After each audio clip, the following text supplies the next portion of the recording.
भारत सरकार के केंद्रीय रक्षा मंत्री राजनाथ सिंह रविवार को बांका के शंभूगंज प्रखंड के मैदान में चुनावी सभा को संबोधित करने पहुंचे। इसके पूर्व केंद्रीय मंत्री राजनाथ सिंह का एनडीए गठबंधन के नेताओं ने गर्मजोशी से उनका जोरदार स्वागत किया। चुनावी जनसभा को संबोधित करते हुए उन्होंने कहा कि बांका लोकसभा एनडीए प्रत्याशी गिरधारी यादव को इस बार 5 लाख वोटों से जीतने के बाद मैं यहाँ आकर आप लोगों के बीच सिर झुकाकर आपका अभिनंदन करने आऊंगा।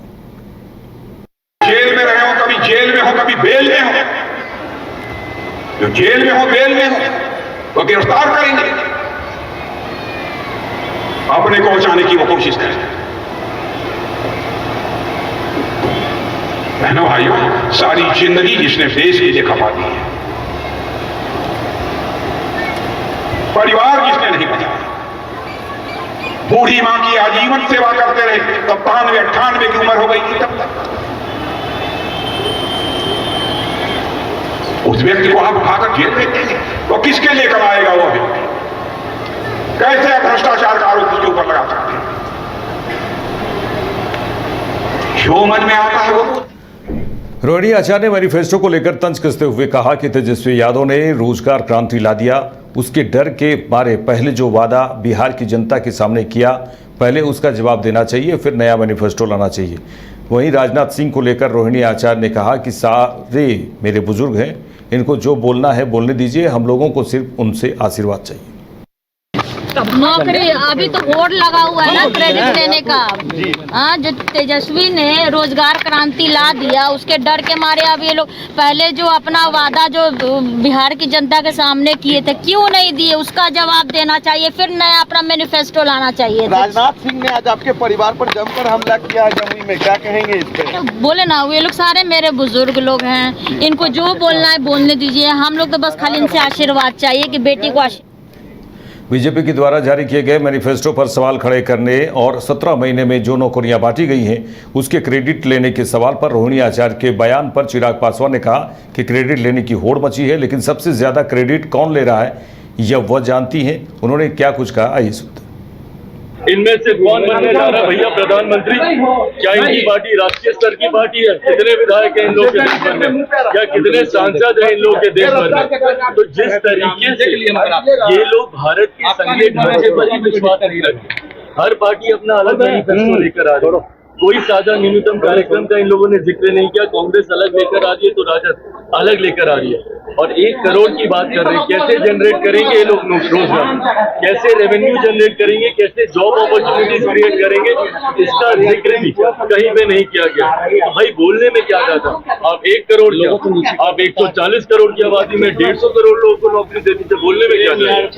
इनमें से कौन? मधेपुरा में इंडी गठबंधन की अहम बैठक हुई। दरअसल मधेपुरा लोकसभा क्षेत्र से इंडी गठबंधन समर्थित राजद प्रत्याशी डॉक्टर कुमार चंद्रदीप की जीत सुनिश्चित करने के लिए रविवार को शहर के एक निजी विवाह भवन परिसर में मधेपुरा लोकसभा क्षेत्र के कार्यकर्ताओं की अहम बैठक बुलाई गई, जहां बैठक में मधेपुरा और सहरसा के इंडी गठबंधन के सभी दलों के पदाधिकारी और सभी प्रखंडों से आए सैकड़ों कार्यकर्ता शामिल हुए। इस बैठक में लोकसभा चुनाव 2024 के इंडी गठबंधन के प्रत्याशी को जिताने के लिए सभी कार्यकर्ताओं को गांव-गांव जाकर एनडीए सरकार की नाकामियों को बताने की रणनीति भी बताई गई। समर्थन है राजद प्रत्याशी के क्षेत्र में ऐतिहासिक जीत दर्ज करने जा रहा हूँ। यहाँ विकास और रोजगार, ये ही 2 एजेंडा है।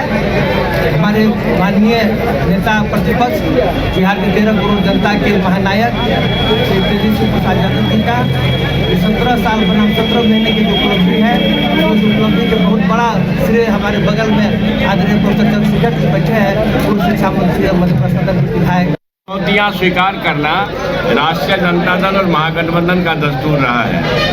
हमारे नेता के अंदर संकल्प है, हमारी पार्टी नीतिगत निर्णय पर अडिग है। हम बेरोजगारों को सरकारी नौकरी देने वाले हैं।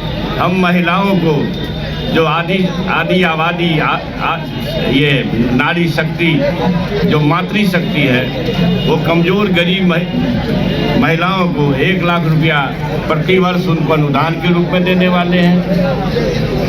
बिहार और देश की जनता ये खोजती है कि 2-2 करोड़ नवादा में रविवार को बीजेपी जिला कार्यालय में नवादा बीजेपी उम्मीदवार विवेक ठाकुर ने राजद के मैनिफेस्टो पर वार किया। राज्यसभा सांसद नवादा लोकसभा उम्मीदवार विवेक ठाकुर ने कहा कि यह राष्ट्र का चुनाव है, राजद के तेजस्वी यादव बताएं कि जो मैनिफेस्टो बनाया गया है वो राज्य का मैनिफेस्टो है या देश का मैनिफेस्टो। उन्होंने आगे कहा कि यह लोकसभा का चुनाव है, लोकसभा चुनाव में मैनिफेस्टो पूरे देश के लिए लागू किया जाता है, यह एक राज्य का चुनाव नहीं। वहीं उन्होंने कहा कि राजद क्षेत्रीय पार्टी होकर लोगों के लिए क्या किया। फिर विधानसभा आएगा, देखिएगा क्या होगा। पिछला विधानसभा में क्या होगा, जिसमें स्थायित्व तो नहीं है, जिसको कि कोई मतलब नहीं है निषाद समाज से, उस समाज की बात करके आड़ में सब लोग अपने आप को खड़ा किया, समाज पीछे छूट गया, अपने आप को आगे बढ़ाया। चौधरी समाज का एक ही मांग है कि चौधरी समाज का जो पुश्तैनी धंधा था, दाढ़ी व्यवसायी, उसको लेकर के कई लोग जेल में हैं। ये बात उस पर आप लोग चौधरी समाज के साथ बैठे हैं, चौधरी समाज के लिए भाजपा क्या करेगी? देखिए, सबसे पहली बात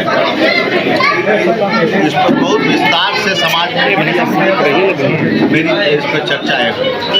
ये बात सही है कि जो मत निषेध कानून जो बना है उसमें दाढ़ी भी जो है सम्मिलित हो, क्यों आने जो मत हुआ है और उसके चलते इस समाज को काफी झेलना पड़ा।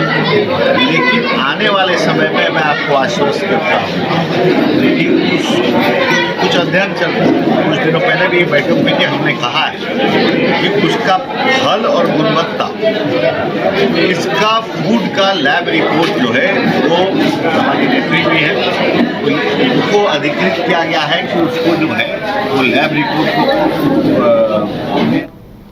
जहानाबाद अस्पताल परिसर में अग्निशमन विभाग द्वारा आग से बचाव के लिए प्रशिक्षण दिया गया। अग्निशमन विभाग के पदाधिकारी इंद्रदेव प्रसाद ने बताया कि 14 तारीख से लेकर 20 तारीख तक अग्निशमन विभाग द्वारा आग से बचने के लिए लोगों को प्रशिक्षण दिया जा रहा है। गर्मी के मौसम में लगातार आगलगी की घटना हो रही है, जिससे जान माल का क्षति हो रहा है। इसी को देखते हुए विभाग द्वारा सरकारी और गैर सरकारी कार्यालय में लोगों को आग से बचने का प्रशिक्षण दिया गया। इलेक्ट्रिक सामान है, आपके पास दवाई वगैरह है, ले जाते समय देखिए, हम लोग 14 से 20 अप्रैल तक एक अग्निशमन सप्ताह मना रहे हैं और उसी के उपलक्ष्य में आज सदर हॉस्पिटल का हम लोग जांच किए, मॉक ड्रिल कराए, फायर सेफ्टी के जांच, यहाँ के उपस्थित जितने भी कर्मी एवं मरीज लोगों के जो देख रेख करने वाले उनके सहयोगी हैं, उन सभी के साथ में हम अपना अग्निशमन कार्य करने के लिए बताया है। तो आगे की कब तक ये कार्यक्रम आपका चलेगा? ये हमारा 20 अप्रैल तक है जो कि कार्यक्रम चलेगा और प्रत्येक दिन अलग अलग संस्थान में ये चलेगा कार्यक्रम।